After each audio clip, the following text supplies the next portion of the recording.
ಎಲ್ರಿಗೂ ನಮಸ್ಕಾರ, welcome back to Sagar stories. ಮಗ್ಗ ಇಂಡಿಯಾ ವರ್ಸಸ್ ಇಂಗ್ಲೆಂಡ್ ಎರಡನೇ ಟೆಸ್ಟ್ ಮ್ಯಾಚಿಗೆ ಪ್ಲೇಯಿಂಗ್ 11 ಯಾವ ಥರ ಇರುತ್ತೆ ಅಂತ ಕ್ಯೂರಿಯಾಸಿಟಿ ಅಂತೂ ಇದೆ. ಯಾಕೆ ಅಂತಂದರೆ ಸುಮಾರು ಚೇಂಜಸ್ಗಳು ಸ್ಕ್ವಾಡಲ್ಲಿ ಆಗಿದೆ, ಜೊತೆಗೆ ಒಳಗಡೆ ಬಂದಿರುವಂಥವ್ರನ್ನ ಆಡಿಸೋದಿಲ್ವಾ ಅಂತ ಒಂದು ಕ್ಯೂರಿಯಾಸಿಟಿ ಕೂಡ ಉಟ್ಕೊಂಡಿದೆ.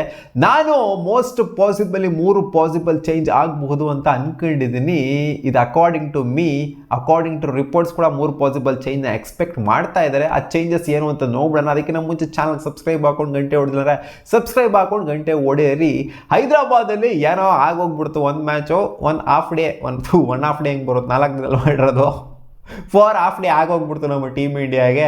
ಈ ಟೆಸ್ಟ್ ಮ್ಯಾಚಿಂದ ಬೌನ್ಸ್ ಬ್ಯಾಕ್ ಆಗಬೇಕಿದೆ, ಕಮ್ ಬ್ಯಾಕ್ ಮಾಡಬೇಕಾಗಿದೆ, ಮೇನ್ ಪ್ಲೇಯರ್ಸ್ ಇಲ್ಲಂಗೆ ಆಡಬೇಕಾಗಿದೆ. 3 ಜನ ಮೇನ್ ಪ್ಲೇಯರ್ಸ್ ಇಲ್ಲ. KL ರಾಹುಲ್ಗೆ ಇಂಜುರಿ, ಜೊತೆಗೆ ಒಬ್ಬಿಯಸ್ಲಿ ರವೀಂದ್ರ ಜಡೇಜಾಗೆ ಇಂಜುರಿ, ವಿರಾಟ್ ಕೊಹ್ಲಿ ಬೇರೆ ಔಟ್ ಆಗಿರೋದ್ರಿಂದ ಇಲ್ಲಿ ಏನಾದ್ರು ಈ ಮ್ಯಾಚ್ನ ಗೆದ್ದು ತೋರಿಸ್ತು ಅಂತಾನೆ ಮೇನ್ ಪ್ಲೇಯರ್ಸ್ ಇಲ್ಲಂಗೂ ಕೂಡ, ಸ್ವಲ್ಪ ಜನ ಮೇನ್ ಪ್ಲೇಯರ್ಸ್ ಇಲ್ಲಂಗೂ ಕೂಡ ನಾವು ಗೆಲ್ತೀವಿ, ಯಂಗ್ ಟೀಮ್ ಇಟ್ಕೊಂಡು ಕೂಡ ಗೆಲ್ತೀವಿ ಅನ್ನೋದು ಪ್ರೂವ್ ಆಗುತ್ತೆ ಈ ಕ್ವಾಲಿಟಿ ಇಂಗ್ಲೆಂಡ್ ಟೀಮ್ ಮೇಲೆ. ಯಾಕಂದರೆ ಒಂಥರ ನಾವೇ ದೊಡ್ಡ ಯೂರೋ ಅನ್ನೋ ಥರ ಬಿಲ್ಡಪ್ ಹಾಕಂತಿದ್ವಿ ನಾವು ಹೈದರಾಬಾದಲ್ಲಿ ಫಸ್ಟ್ 2 ದಿನ ಅದಾದಮೇಲೆ ಆಗಿದ್ದೆಲ್ಲ ಒಂಥರ ಚರಿತ್ರೆ ಬರೆದ್ಬಿಟ್ರು ಅವರು. ಸೊ ಅವರು 5ಕ್ಕೆ 5 ಹೊಡಿತೀವಿ ಅನ್ನೋ ಒಂದು ಗುಂಗಲಂತೂ ಖಂಡಿತ ಇದ್ದಾರೆ. ಇಲ್ಲಿ ಕ್ಯೂರಿಯಾಸಿಟಿ ಇದೆ ಯಾರು ಗೆಲ್ತಾರೆ ಈ ಮ್ಯಾಚ್ನ ಅಂತ, ಜೊತೆಗೆ ಪ್ಲೇಯಿಂಗ್ 11 ಮೇಲೂ ಕೂಡ ಕ್ಯೂರಿಯಾಸಿಟಿ ಇದೆ. ಫಸ್ಟ್ ಸ್ಕ್ವಾಡ್ ಡಿಸ್ಪ್ಲೇ ಮಾಡ್ತಿದ್ದೀನಿ ಮಗ, ಯಾವ ಚೇಂಜಸ್ಗಳೆಲ್ಲ ಆಗಿದೆ ಅಂತ. ನೆನ್ನೆ ಗೊತ್ತಿರೋದೇನೆ 2 ಚೇಂಜ್ ಆಗಿದ್ದು, 3 ರಿಪ್ಲೇಸ್ಮೆಂಟ್ ಕೂಡ ಇವರು ಅನೌನ್ಸ್ ಮಾಡಿದ್ದು. ಅದು ಯಾರು ಅಂತಂದರೆ 3 ಎಸ್ಗಳನ್ನ ಅನೌನ್ಸ್ ಮಾಡೋರು. ಸರ್ಫರಾಜ್ ಖಾನ್, ಜೊತೆಗೆ ಸುಂದರ್, ಜೊತೆಗೆ ಇನ್ನೊಬ್ಬ ಸೌರಭ್ ಕುಮಾರ್ ಅಂತ. ಸೌರಭ್ ಕುಮಾರ್ಗೆ ಅವಕಾಶ ಸಿಗೋದು ಸಿಕ್ಕಾಪಟ್ಟೆ ಡೌಟ್ಫುಲ್ಲು. ಯಾಕಂದರೆ ಮುಖೇಶ್ ಕುಮಾರ್ಗೆ ಇಲ್ಲಿ ಆಪರ್ಚುನಿಟಿ ಸಿಕ್ಕಿಲ್ಲ.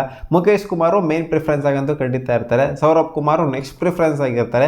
ಸೊ ಏನೋ ಇರಲಿ ಅಂತ ಅನೌನ್ಸ್ ಮಾಡಿದ್ರೆ, ಸರ್ಫರಾಜ್ ಖಾನ್ ಅನೌನ್ಸ್ ಮಾಡಿದ್ರೆ, ಜೊತೆಗೆ ವಾಷಿಂಗ್ಟನ್ ಸುಂದರ್ನು ಕೂಡ ಅನೌನ್ಸ್ ಮಾಡಿದರೆ, ಈ ಇಬ್ಬರು ಏನೋ ಆಡಿಸ್ಬೋದು ಗುರು ಅನ್ನೋ ಥರ ಒಂದು ಕ್ಯೂರಿಯಾಸಿಟಿ ಅಂತೂ ಖಂಡಿತ ಇದೆ. ಯಾಕಂತಂದರೆ ಸರ್ಫರಾಜ್ ಖಾನು ಸಿಕ್ಕಾಪಟ್ಟೆ ಡೊಮ್ಯಾಸ್ಟಿಕಲ್ಲಿ ಮಸ್ತಾಗಿ ಆಡ್ಕೊಂಡ್ಬಂದ್ರೆ, ಲಾಸ್ಟ್ 2 ವರ್ಷದಿಂದ ಕೂಡ ಸಖತ್ತಾಗೆ ಸಿಕ್ಕಾಪಟ್ಟೆ ಸ್ಟ್ಯಾಟ್ಸ್ ಇಟ್ಕೊಂಡ್ರು ಕೂಡ ಇವಾಗ ಸೆಲೆಕ್ಟ್ ಆಗಿದ್ದಾರೆ. ಅವರು ಅಬ್ಬರಿಸಿ ಬೊಬ್ಬಿರಿದ ಇಯರೇ ಬೇರೆದು, ಅವ್ರು ಸೆಲೆಕ್ಟ್ ಆಗಿರೋ ಇಯರೇ ಬೇರೆದು. ಅವ್ರು ಲಾಸ್ಟ್ ಇಯರು ಮಸ್ತಾಗಿ ಆಡಿದ್ದು, ಈ ಇಯರ್ ಸೆಲೆಕ್ಟ್ ಆಗಿದ್ದಾರೆ. ಏನು ಹೇಳಬೇಕು ಅಂತ ನಮಗಂತೂ ಗೊತ್ತಾಗ್ತಾ ಇಲ್ಲ. ಲಾಸ್ಟ್ ಇಯರ್ ಕೂಡ ಮಸ್ತಾಗಿ ಪರ್ಫಾರ್ಮ್ ಮಾಡಿದ್ರು ಅವರು.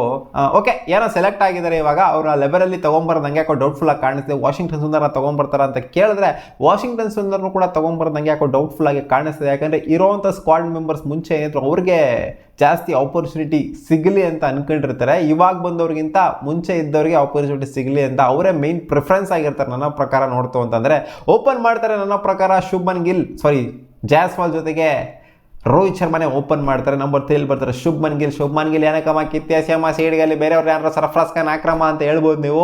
ಬಟ್ ನನ್ನ ಪ್ರಕಾರ ಶುಭ್ಮನ್ ಗಿಲ್ನ ಬ್ಯಾಕ್ ಮಾಡ್ತಾರೆ, ಗಿಲ್ನ ಆಡಿಸ್ತಾರೆ ನಂಬರ್ 3 ಪೊಸಿಷನ್ ಅಂತ ನಾನು ಪರ್ಸ್ನಲಿ ಅನ್ಕೊಂಡಿದ್ದೀನಿ. ಇದು ಚೇಂಜ್ ಆಗೋದಿಲ್ಲ. Number 3 position. ನಂಬರ್ 4 ಬರ್ತಾರೆ ನನ್ನ ಪ್ರಕಾರ ರಜತ್ ಪಟ್ಟಿದಾರ್ನ ಇಲ್ಲಿ ಅವಕಾಶ ಕೊಟ್ಬಿಟ್ಟು ಆಡಿಸ್ತಾರೆ. 100% ನನ್ನ ಪ್ರಕಾರ ಡೆಬ್ಯೂ ಮಾಡ್ತಾರೆ ಅಂತ ಅನ್ನಿಸ್ತಾ ಇದೆ. ಸ್ಟ್ರಾಂಗ್ ಆಗಿ ಡೆಬ್ಯೂ ಮಾಡಬೇಕು. ಯಾಕೆ ಅಂತಂದರೆ ಅವ್ರು ಮುಂಚೆನೇ ಸ್ಕ್ವಾಡಲ್ಲಿ ಇದ್ದಂಥವ್ರು, ಇವಾಗ ಸರ್ಫರಾಜ್ ಖಾನ್ ಕರ್ಕೊಂಬಂದ್ರು ಅನ್ನೋ ಮಾತ್ರಕ್ಕೆ ಇಲ್ಲಿ ಮುಂಚೆ ಸ್ಕ್ವಾಡಲ್ಲಿ ಇದ್ದಂಥವ್ರನ್ನ ಕೆಳಗಡೆ ತಳ್ಬಿಟ್ಟು ಇಲ್ಲಿ ಸಡನ್ ಆಗಿ ಮೇಲ್ಗಡೆ ಹಾಕಕ್ಕೆ ಆಗೋದಿಲ್ಲ. ಸೊ ನನ್ನ ಪ್ರಕಾರ ಪ್ರಿಫರೆನ್ಸ್ ಮೊದಲು ಕೊಡ್ತಾರೆ ರಜತ್ ಪಟ್ಟಿದಾರ್ ಅವ್ರಿಗೆ. ಅದಕ್ಕೋಸ್ಕರನೇ ಅವರ ರೀಪ್ಲೇಸ್ಮೆಂಟ್ ಆಗಿ ಫಸ್ಟ್ ರಜತ್ ಪಟ್ಟಿದಾರ್ ಅವ್ರನ್ನೇ ಅನೌನ್ಸ್ ಮಾಡಿದ್ರು. ಸರ್ಫರಾಜ್ ಖಾನ್ ನೆಕ್ಸ್ಟ್ ಪ್ರಿಫರೆನ್ಸ್ ಆಗಿ ಅನೌನ್ಸ್ ಮಾಡಿದ್ದು. 100% ರಜತ್ಗೆ ಸ್ಥಾನ ಅಂತೂ ಕೊಡ್ತಾರೆ ನಂಬರ್ 4. ನೋಡಿ ಹೆಂಗೆ ಅವಕಾಶ ಹುಡ್ಕೊಂಡ್ ಬಂದಿದೆ ಅಂತ. ಇಲ್ಲ ರಜತ್ಗೆ ಅವಕಾಶ ಸಿಗೋದೇ ಇಲ್ಲ ಅಂತ ಅನ್ಕೊಂಡಿದ್ವಿ. ಯಾವಾಗ ವಿರಾಟ್ ಕೊಹ್ಲಿ ಅವರೊಬ್ಬದು ಶ್ರೇಯಸ್ ಅಯ್ಯರ್ ಆಡಿದ್ರು ಅವಾಗ ಅವಕಾಶ ಸಿಗಲ್ಲ ಅಂತ ಅನ್ಕೊಂಡಿದ್ವಿ. ಬಟ್ ನೋಡಿ ಅವಕಾಶ ಮಾಡ್ಕೊಂಡು ಕೊಟ್ಟಿದ್ದಾರೆ ಇವಾಗ ಪ್ಲೇಯರ್ಸ್ಗಳಿಗೆ. KL ರಾಹುಲ್ಗೆ ಇಂಜುರಿ ಆಗಿದ್ದರಿಂದ KL ರಾಹುಲ್ಗೆ ಒಂದು ಸ್ವಲ್ಪ ಥ್ಯಾಂಕ್ಫುಲ್ ಆಗಿರ್ಬೇಕು ರಜತ್ ಪಟ್ಟಿದಾರ್. ನಂಬರ್ 5 ಶ್ರೇಯಸ್ ಅಯ್ಯರ್ ಆಡ್ತಾರೆ. 100% ಶ್ರೇಯಸ್ ಅಯ್ಯರ್ನ ಕೂರಿಸೋದಿಲ್ಲ. ನಂಬರ್ 6 KS ಭರತ್ ಆಡ್ತಾರೆ. ಯಾಕಂದರೆ ಅವರು ಸಿಕ್ಕಂಥ 2 ಇನ್ನಿಂಗ್ಸಲ್ಲೂ ಕೂಡ ಸಖತ್ ಪ್ರೂವ್ ಮಾಡಿಕೊಂಡ್ರು. ಜಾಸ್ತಿ ಏನು 50 ಅಥವಾ ಸೆಂಚುರಿ ನೋಡೋದಿಲ್ಲ, ಬಟ್ ಪಿಚ್ಚು ಡಿಟ್ರೇಟ್ ಆಗಿದ್ದಾಗಲೂ ಕೂಡ ಸೆಕೆಂಡ್ ಇನ್ನಿಂಗ್ಸಲ್ಲಿ ಅವ್ರ ಕೈಲಿ ಆದಷ್ಟು ಕೂಡ ಪ್ರಯತ್ನ ಪಟ್ಟರು ಗೆಲ್ಸೋದಕ್ಕೆ ಮ್ಯಾಚ್ನ. ಬಟ್ ಆಗಲಿಲ್ಲ ಅಷ್ಟೇ. KS ಭರತ್ ನನ್ನ ಪ್ರಕಾರ 100% ಆಡ್ತಾರೆ. ನಂಬರ್ 7 ಇಲ್ಲಿ ಜುರಾಲ್ಗೂ ಕೂಡ ಅವಕಾಶ ಸಿಕ್ಕಿಲ್ಲ ಹಂಗೆ ನೋಡೋಕೆ ಹೋಯ್ತು ಅಂದರೆ. ಅವ್ರನ್ನ ಆಡಿಸ್ಬೋದಾ ಗುರು ಅಂತ ಕೇಳ್ಬೋದು ನೀವು. ಜುರಾಲ್ಗೆ ನನ್ನ ಪ್ರಕಾರ ಅವ್ರನ್ನ ಈ ಒಂದು ಸೀರೀಸಲ್ಲಿ ಟ್ರೈ ಮಾಡೋದು ಸಿಕ್ಕಾಪಟ್ಟೆ ಡೌಟ್ಫುಲ್ ಆಗಿದೆ. ಅದೇ KS ಭರತ್ ಏನಾದ್ರು ಈ ಮ್ಯಾಚ್ ಏನಾದ್ರು ಬೂಸ್ಟ್ ಆದರು, ನೆಕ್ಸ್ಟ್ ಮ್ಯಾಚ್ ಬೂಸ್ಟ್ ಆದರು ಅಂತಂದರೆ ಅವಾಗೇನೋ ಟ್ರೈ ಮಾಡಬಹುದೇನೋ ಗೊತ್ತಿಲ್ಲ. ಒಟ್ಟಲ್ಲಿ KS ಭರತ್ ಅಂತೂ 100% ಆಡಿಸ್ತಾರೆ. Number 7 it will be Axar Patel. ಇವರಂತೂ ಇರಲೇಬೇಕಾದ್ರೆ ಜಡೇಜಾ ಬೇರೆ ರೋಲ್ಡ್ ಔಟ್ ಆಗಿರೋದ್ರಿಂದ ಇವರು ಇಲ್ಲ ಅಂತಂದರೆ ಒಂಥರ ಟೀಮೇ ಇಲ್ದಂಗೆ ಆಗೋಗ್ಬಿಡುತ್ತೆ. 100% ಅಕ್ಷರ್ ಪಟೇಲ್ ಇದ್ದೇ ಇರ್ತಾರೆ. Number 8 it will B Ravi Ashwin 100% ಇದ್ದೇ ಇರ್ತಾರೆ. ನಂಬರ್ 9 ನನ್ನ ಪ್ರಕಾರ ಕುಲ್ದೀಪ್ ಯಾದವ್ಗೆ ಪ್ರಿಫರೆನ್ಸ್ ಕೊಡ್ಬೋದು ಅಂತ ಅನ್ಕೊಂಡಿದ್ದೀನಿ. ವಾಷಿಂಗ್ಟನ್ ಸುಂದರ್ ಆಲ್ರೌಂಡರ್ ಆಗಿ ಬಂದಿರಬಹುದು, ಬಟ್ ಅದು ನನ್ನ ಪ್ರಕಾರ ಕುಲ್ದೀಪ್ ಯಾದವ್ ಏನಾದ್ರು ಆಡ್ತು ಅಂತ ಅಂದರೆ ವಿಕೆಟ್ ಟೇಕಿಂಗ್ ಎಬಿಲಿಟಿ ನನ್ನ ಪ್ರಕಾರ ಕುಲ್ದೀಪ್ ಯಾದವ್ಗೆ ಜಾಸ್ತಿ ಇದೆ. ಇವರಿಗೆ ಕಂಪೇರ್ ಮಾಡ್ತು ಅಂದರೆ ವಾಷಿಂಗ್ಟನ್ ಸುಂದರ್ಗೆ ನನ್ನ ಆಸೆ ಇವರಿಂದ ರನ್ಸ್ನ ಬ್ಯಾಟಿಂದ ರನ್ಸ್ನ ಎಕ್ಸ್ಪೆಕ್ಟ್ ಮಾಡ್ತಿಲ್ಲ ಅಂತಲೇ ಹೇಳ್ತಾ ಇರೋದು. ಕುಲ್ದೀಪ್ ಯಾದವ್ ಆಡಲಿ ಅಂತ. ನನಗೆ ಬ್ಯಾಟಿಂದ ರನ್ಸು ಇಲ್ಲಿ ರವಿ ಅಶ್ವಿನ್ವರೆಗೂ ಬಂದರೆ, ನಂಬರ್ 8ವರೆಗೂ ಬಂದರೆ ನನಗೆ ಚೆನ್ನಾಗಿರುತ್ತೆ. ಅಲ್ಲಿವರೆಗೂ ಬ್ಯಾಟಿಂಗ್ ಇಲ್ಲಾಗಿರೋ ನಮಗೆ ಜಂಜಾಟ ಇಲ್ಲದೆ ಬ್ಯಾಟಿಂಗ್ ಆಡ್ತಾರೆ ಇವರು, ಒಂಥರ ಕಡಕಾಗಿರೋರು ಇದ್ರೆ ಸಾಕು ಅಂತ ಅನ್ಸುತ್ತೆ.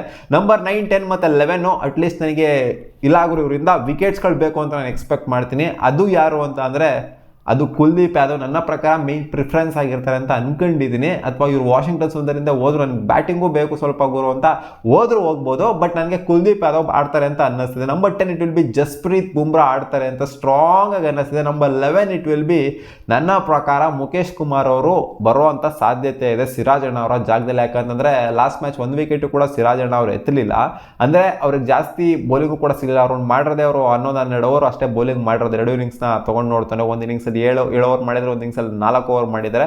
ಸೊ ಅಷ್ಟೇನು ಯೂಸ್ ಆಗಲಿಲ್ಲ. ಇಲ್ಲೂ ಕೂಡ ಅಷ್ಟೊಂದು ಯೂಸ್ ಆಗ್ತಾರೆ ಅಂತ ಅನ್ನಿಸ್ತಿಲ್ಲ ಸಿರಾಜ್ ಭಯ್ಯ ಅವರು. ಆದ್ದರಿಂದ ಇಲ್ಲಿ ಮುಖೇಶ್ ಕುಮಾರ್ ಅವ್ರನ್ನ ಕರ್ಕೊಂಡ್ಬರುವಂಥ ಸಾಧ್ಯತೆ ಇದೆ ಅಂತ ನಾನು ಪರ್ಸನಲಿ ಅಂದ್ಕೊಂಡಿದ್ದೀನಿ. ಈ 3 ಪಾಸಿಬಲ್ ಚೇಂಜು ಕುಲ್ದೀಪ್ ಯಾದವ್, ಮುಖೇಶ್ ಕುಮಾರ್ ಜೊತೆಗೆ ರಜತ್ ಪಟ್ಟಿದಾರು ಆಡ್ತಾರೆ ಅಂತ ಅನ್ಕೊಂಡಿದ್ದೀನಿ. ಸೊ ನಿಮಗೆ ಏನು ಅನ್ನಿಸ್ತಾ ಇದೆ? ಈ 3 ಚೇಂಜ್ ಆಗುತ್ತಾ ಅಥವಾ ಬೇರೆ ಏನಾರ ಚೇಂಜಸ್ ಆಗುತ್ತಾ ಅಂತ ಕಾಮೆಂಟ್ ಸೆಕ್ಷನಲ್ಲಿ ಕಾಮೆಂಟ್ ಮಾಡಿ ತಿಳಿಸಿ ಮಗ. ಸಿಗೋಣ, ಬಬಾ.